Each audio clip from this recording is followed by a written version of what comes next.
Merci de votre fidélité. 20h sur la télévision Futur Média. Bienvenue à cette édition. Les titres, c'est tout de suite. 8 morts dans 2 accidents d'une rare violence à hauteur de Tataguine ce dimanche. Un camion malien et un véhicule de type 4x4 sont entrés en collision. Bilan donc 8 morts. Témoignage ce soir de Maimouna Sow le 24 avril 2021. Une date à jamais gravée dans sa mémoire. Ce jour-là, elle perdait son enfant dans l'incendie qui s'était emparé du service de néonatologie de l'hôpital de Linguère. Un souvenir douloureux qui la hante en permanence. À une semaine de l'Aïd el-Fitr, les tailleurs sont charrettes. Les nuits blanches ont déjà commencé pour ces professionnels qui se plaignent des commandes passées à la dernière minute.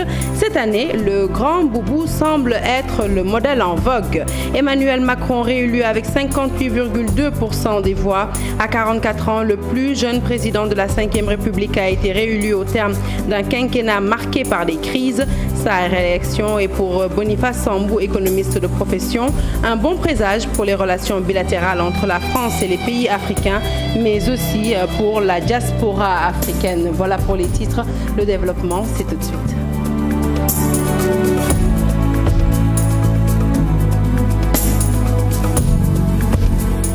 Bonsoir à toutes et à tous. Un journal plutôt que nous ouvrons tout de suite avec un bilan assez lourd. 8 morts, bilan de 2 accidents survenus cet après-midi sur la route nationale 1 à hauteur de Tataguine. D'abord, un camion malien et une voiture sont entrés en collision. 5 personnes y ont perdu la vie. Quelques minutes plus tard, un pick-up s'est renversé à côté de Tataguine Bambara. 3 personnes étaient à bord du véhicule. Les 2 sont décédés sur le champ. Le 3e a succombé à l'hôpital. Le point, c'est avec Aminata Goudjabi et Abdou Karim Bey. Donc on a été alerté pour 2 accidents. D'abord à 14h34, on a été alerté pour un accident de circulation. C'est un choc entre un véhicule de transport d'hydrocarbures type malien avec un véhicule particulier de type 4x4. Donc au moment où les hommes s'apprêtaient à y aller, on a reçu 6 minutes après une deuxième alerte, donc précisément à 14h40 pour un autre accident également vers Tataguine Bambara. Ce dernier, c'était un renversement d'un véhicule 4x4 également qui transportait une famille. Donc effectivement, donc aussitôt les gens se sont mobilisés, donc on a mis les moyens en place pour arriver sur le justement. On s'est rendu compte effectivement que pour le premier déjà, donc c'était effectivement un choc frontal entre le véhicule citerne et le véhicule automobile 4x4. Malheureusement, quand on est arrivé, la violence du choc était telle que pratiquement l'ensemble des transporteurs, en tout cas des personnes qui étaient à bord du véhicule 4x4 ont succombé. On a eu 2 accidents qui se sont déroulés à des intervalles très courts et qui ont occasionné plutôt près de 7 corps sans vie. Pour vous dire combien c'est triste. C'est une famille qui rentrait, c'est des personnes qui se déplaçaient, qui allaient d'une zone à une autre et qui aspiraient à rentrer chez eux. Mais on se rend compte qu'en cours de route, ces personnes-là ont perdu la vie. Et je vous cite maintenant ceux qui sont des blessés, parce qu'on a eu des blessés légers, certes, mais aussi des blessés graves. Pour vous dire qu'au-delà de la sensibilisation, j'interpelle véritablement tous les conducteurs à véritablement faire preuve de beaucoup d'attention sur nos routes. Je ne le dis pas pour la région de Fatick uniquement, mais je sais que quand on est sur un axe routier, mais il faudrait faire en sorte de rabaisser le maximum possible sa vitesse et de considérer que là où on va, on n'a pas besoin de conduire à 130 ou 140 km et même au-delà pour rentrer chez soi. Paix à leur âme, 24 avril 2021, 24 avril 2022, il y a exactement un an, jour pour jour, un incendie ravageait le service néonatologie de l'hôpital Magatte Lô de Linguère, causant ainsi la mort de 4 bébés.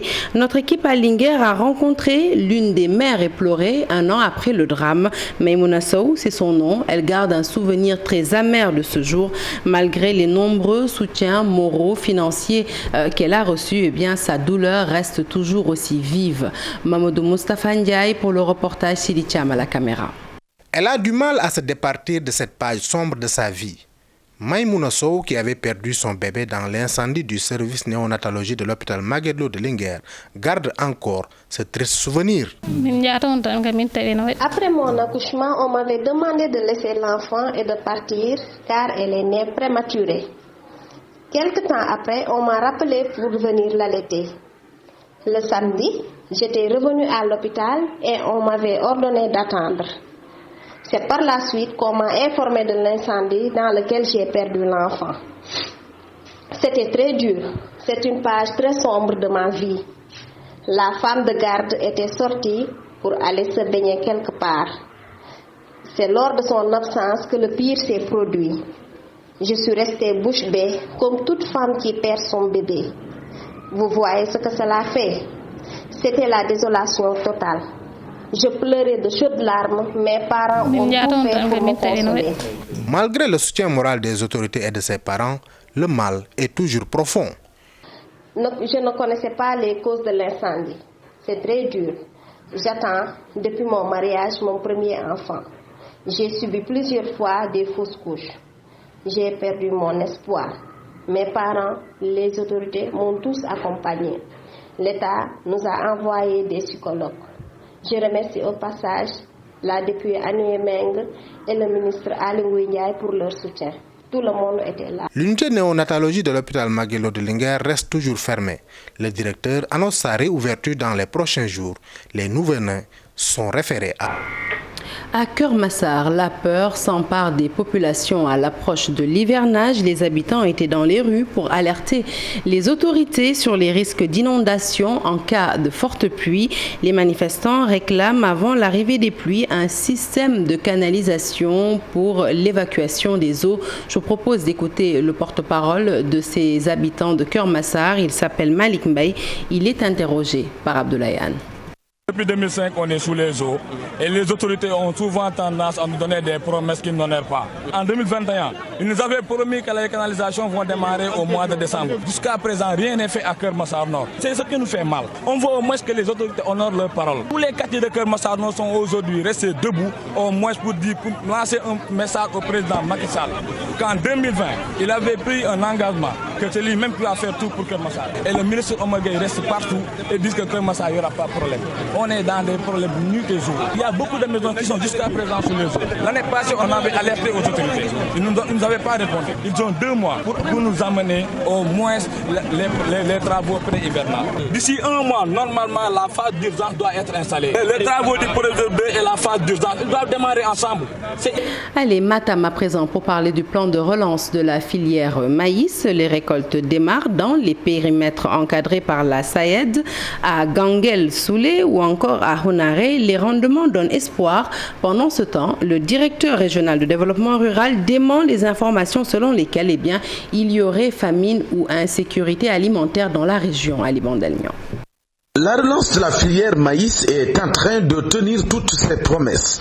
La SAED, principal encadreur technique qui vise l'intensification et la diversification des cultures, tire un bilan plus que satisfaisant de cette campagne de contre-saison. Les récoltes démarrées à Ganguel-Soulé et à Hamadi Hunare dépassent toutes les prévisions. C'est l'aboutissement d'un processus qu'on a entamé depuis plus de 2 ans pour réfléchir avec les producteurs de maïs de la région pour voir comment relancer cette filière. Donc comme vous le savez, la région de Matam compte beaucoup d'aménagements hydro-agricoles dans lesquels on peut réaliser du riz, mais également d'autres spéculations comme le maïs et l'oignon. Cette année, 2021-2022, on a eu à réaliser 624 hectares de maïs. On avait un objectif pour cette année de réaliser 500 hectares et au finish, on est à 624 hectares de maïs qui ont été réalisés cette année. Ça veut dire quoi? Ça veut dire que le potentiel, il est là aujourd'hui. Et dans la vallée du fleuve Sénégal, le potentiel, il est là. Rien qu'à Matam, nous pouvons réaliser 3000 hectares de maïs chaque année. Au moment où le secrétariat exécutif national fait état de risques d'insécurité alimentaire dans les départements de Matam et de Ranérou, le directeur régional du développement rural de Matam en visite des périmètres de production de semences d'arachide manifeste toute sa surprise. Je n'aimerais pas faire de commentaires sur ces affirmations-là. J'en laisse la responsabilité entière à ceux qui l'ont fait. Ce que je peux dire, c'est qu'aujourd'hui, 23 avril 2022, on est en train de produire des semences d'arachide de pré-base pour tout le Sénégal, ici à Matam. En même temps, on est en train de produire du riz pour la campagne de contre-saison chaude. On vient de sortir de la campagne de contre-saison froide où plus de 1000 hectares de maïs ont été emblavés. Voilà la réalité de Matam. Matam est une région où plus de 60% de la production agricole vient de l'irriguer en maîtrise d'eau totale. Donc Matam n'est pas une région qui dépend intégralement de la pluviométrie pour sa sécurité alimentaire. Après le riz, l'oignon, la pomme de terre et la patate douce, voici les nouvelles productions de maïs et de semences d'arachide. L'agriculture, l'élevage ou encore le commerce, des filières qui sont porteuses au fouladou qui malheureusement demeurent inexploitées par les jeunes de Kolda qui sont pourtant à la quête d'emploi. C'est un paradoxe. Le centre d'orientation scolaire et professionnelle a réuni tous les acteurs de l'emploi pour discuter justement sur les métiers et les filières porteuses dans la région. Objectif indiqué à ces jeunes la voie à suivre dans leur quête d'emploi. Abdoulaye Diallo. Kolda est une région qui regorge de potentialités et que ces dernières sont presque inexploitées par les acteurs de l'emploi. L'agriculture, l'élevage et le commerce sont parmi ces filières porteuses au Fouladou. L'étude a montré qu'il y a 5 filières porteuses qui sortent du lot. Premièrement, c'est l'agriculture et l'élevage. Bien entendu, on connaît la spécificité de la région de Kolda. Ensuite vient le commerce. On sait tous que la région de Kolda est une région frontalière avec 2 pays et 3 régions. Et on a un grand louma qui est le louma de Djaobé. Après le commerce, il y a l'horticulture qui est une réalité. Et ensuite le transport. Ensuite aussi l'agro-business, c'est-à-dire l'industrie agroalimentaire. Pour indiquer aux jeunes chercheurs d'emploi des opportunités existantes, le KOSP a réuni des acteurs autour de ces questions de filières porteuses. Autrement dit, quels sont les métiers porteurs et surtout les filières porteuses dans la région de Kolda. Et cela fait suite à une étude, voir quelles sont aujourd'hui l'offre de formation qu'on peut avoir en termes de potentialité au niveau de la région. Pour l'inspection d'académie, cela leur permet de mieux accompagner les structures de formation professionnelle. Il est heureux aussi de constater aujourd'hui que les métiers de l'agri-élevage s'imposent à Kolda. Et c'est une bonne nouvelle, parce que nous savons que Kolda a une potentialité en la matière. Kolda a assez d'eau, Kolda également a de la terre fertile. Il suffit que nous ayons des jeunes qui y croient pour réussir, qui vont donc nous permettre de davantage accompagner les centres de formation professionnelle et les lycées techniques. Tout ceci sera capitalisé pour favoriser l'adéquation formation-emploi. Et de Kolda, nous mettons cap sur Tambacounda, Missira plus précisément, pour parler de coupe de bois et de troncs illégales. L'association Bassobé Nyorodema dénonce cette pratique qui contribue à la déforestation de l'espace forestier. L'engagement des membres de cette association a justement permis d'immobiliser un camion avant de le conduire à l'inspection des eaux et forêts. Les membres de cette association demandent le renforcement du personnel de la brigade des eaux et forêts de Missira pour faire face à ce phénomène. Et je vous propose d'écouter Kolike Tandian. Il est vice-président de Bassobé Nyorodema. Il est au micro de Moussa Omar Gueye. Nous avons des gens qui sont toujours mal intentionnés, qui viennent détruire notre forêt. Une centaine de troncs coupés, mais il y avait certains qui ont été transportés par le camion. Ce camion-là, on l'a bloqué à Missira, mais vu l'administration, le forêt a eu l'ordre d'escorter ce camion à Tamba et que nous n'avons pas souhaité. Dans un département qui est 10 fois plus supérieur de sa capacité de gestion. Et d'ici Gouloumou jusqu'à la frontière de Gambie, c'est lui. Jusqu'à la frontière de Kédougou, c'est lui. Et quand tu vas vers Bundu, jusqu'à la frontière de Mali, lui, tout seul. Bakel. Mais comment veux-tu qu'une forêt qu'il arrive à gérer tout ça? Impossible. Donc il manque de l'effectif des eaux forêts dans notre secteur. Nous avons besoin des équipes des eaux forêts dans notre secteur. Renforcer ça. Ça, nous le demandons au directeur de le voir réagir.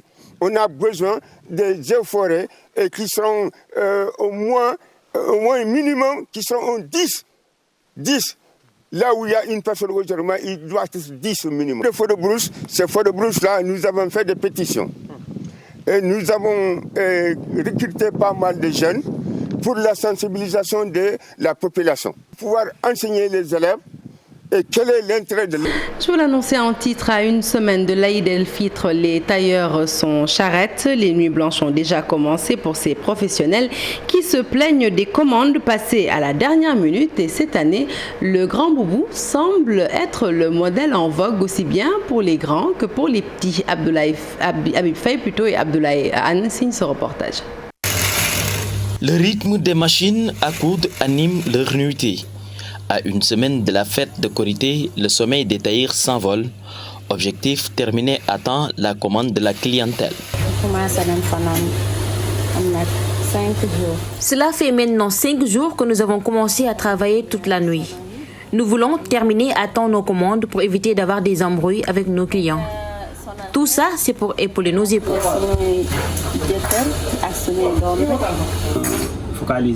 Nous nous focalisons à travailler la nuit pour terminer à temps les commandes. Dans la matinée, nous n'avons pas assez d'énergie pour beaucoup travailler. La fête de Korité oblige les parents à penser aux accoutrements de leurs enfants, d'où leur tenue est en vogue cette année avec différents modèles. Les tenues en vogue cette année, ce sont les grands boubous des enfants, les 2 pièces et les bazins. La fête de la Korité appartient aux enfants. C'est pourquoi nous confectionnons principalement les habits des enfants. L'événement de la Korité est souvent bénéfique pour certains tailleurs qui œuvrent pour l'emploi des jeunes. Ceci, c'est pour participer au développement de notre pays, car chacun y voit son compte et c'est bénéfique pour nous aussi. J'ai fixé un objectif, un jeune, un métier. Tout ce que je possède aujourd'hui, c'est grâce à mon métier. La fête de l'Aïd el-Fitr, une occasion pour certains tailleurs de mettre en avant leur créativité. Les rideaux sont tombés sur la 5e édition du festival Salam, un festival qui permet aux musulmans issus de toutes les confréries du Sénégal de se retrouver et de célébrer ensemble le Ramadan. Cette année, il s'est déroulé sur 9 jours sous le thème de la paix. La cérémonie de clôture s'est passée au boulevard Général de Gaulle, au grand bonheur d'un public venu nombreux et sous la présence de nombreuses personnalités, notamment celle de la Médina. Le compte-rendu est signé Mariam Ndiaye et Alioune Diagne. Ils l'ont promis, ils l'ont fait. Les organisateurs du festival Salam ont mis les petits plats dans les grands pour la réussite de cet événement. Le boulevard Général de Gaulle, pour une clôture en apothéose, a refusé du monde.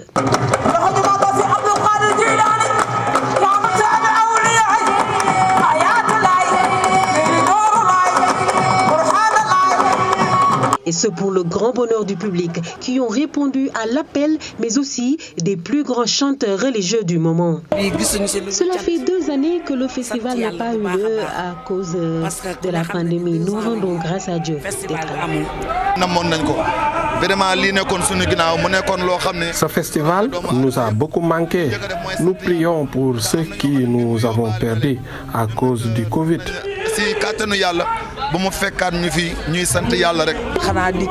Nous sommes très heureux de participer à cette édition.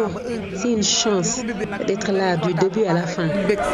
Il fallait s'adapter au contexte après 2 années de pause à cause de la pandémie du Covid-19. Effectivement, 2 ans, nous n'avons pas pu célébrer le festival Salam. Mais cette année, nous avons encore senti que les choses allaient mieux et on a organisé ce festival. Ce festival a enregistré la participation de 150 groupes pendant 9 jours. Le coordonnateur félicite l'équipe du festival Salam. La première impression que j'ai, c'est l'appropriation du festival par les populations. À chaque fois que nous avons fait des bandes annonces pour aller dans les départements, surtout de Dakar, au niveau de la banlieue, nous avons senti une ferveur religieuse très intense et une adhésion populaire. Après Mbour et Louga, d'autres villes du Sénégal aussi souhaitent accueillir le festival. Nous pensons que l'année prochaine, vu les demandes, on va aller un peu plus loin, peut-être même aller au-delà de 10 jours pour permettre à tous ceux qui veulent voir le festival de le voir vraiment chez eux. Après 2 années de pause à cause du Covid-19, le festival Salam a fait son retour avec de grandes innovations. Les organisateurs donnent rendez-vous au public l'année prochaine avec d'autres surprises. Hors de chez nous, les élections présidentielles en France, une première depuis 20 ans. La réélection d'Emmanuel Macron pour un second mandat constitue une première depuis la victoire de Jacques Chirac face à Jean-Marie Le Pen. C'était en 2002. Le plus jeune président de la 5e République réussit là où ses prédécesseurs Nicolas Sarkozy et François Hollande ont échoué.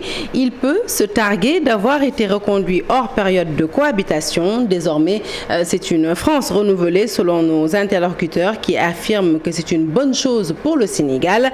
Dr Boniface Sambou, économiste enseignant, était l'invité de l'édition spéciale faite ici à la TFM sur les présidentielles françaises. Il était en compagnie de Fatou Sylla Sow, la coordinatrice du mouvement En Marche, et de Cheikh Oumar Khouma de la faculté des sciences juridiques et politiques. Leurs propos sont recueillis par Habib Faye et Youssou Barou. Quelques chiffres, 58%, 42%. Deux surprises. Emmanuel Macron réélu, c'est pas tout à fait une surprise, mais si on connaît la politique française, ça va être l'une des premières fois où un président de la 5e République est réélu hors cohabitation, ce qui en soi est une prouesse. 42% pour le Rassemblement national, pour Marine Le Pen. Les Français ont aussi joué à se faire peur et le taux d'abstention, près de 30%, est assez record. Beaucoup de choses à dire sur cette élection. Jamais un acquis, une victoire politique. On se bat, on s'est battu jusqu'à la dernière minute. On a certes regardé les sondages qui l'ont toujours donné gagnant, ça c'est une vérité, mais la politique nous a donné beaucoup de leçons et la première c'est de ne pas avoir crié victoire trop vite. Donc la règle en politique c'est de se battre jusqu'au dernier moment, c'est ce que nous avons fait et nous avons eu un président pleinement en campagne jusqu'au bout.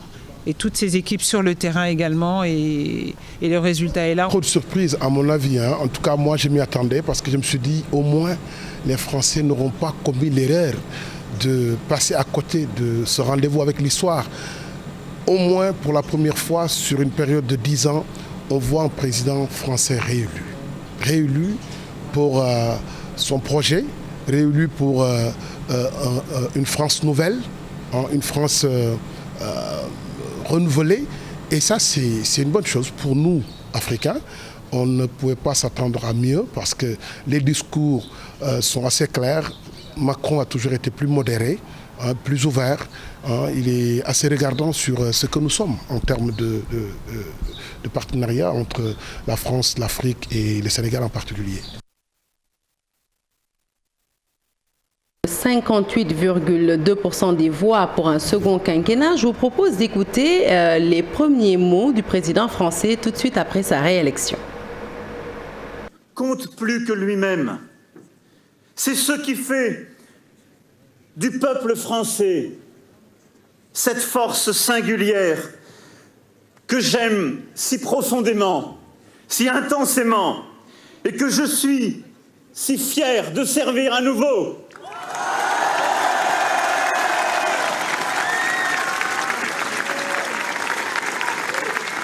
Vive la République et vive la France!